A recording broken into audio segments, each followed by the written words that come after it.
Zvuk sa vo vesmíre nemôže šíriť, ale objekty vo vesmíre napriek tomu svoj zvuk majú. Rádiové vlny sú typ elektromagnetickej radiácie podobne ako svetlo.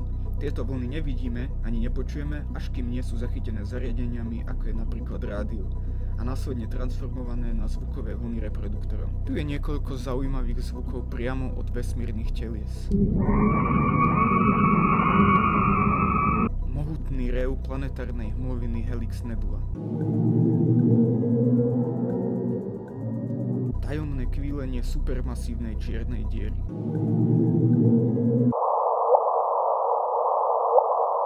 Mimozemský zvuk dvoch čiernych dier, ktoré sa spájajú. Saturn a jeho nehostinná búrka nad severným pólom. A nakoniec príjemný zvuk obývanej matičky Zeme, pripomínajúci štebot vtákov.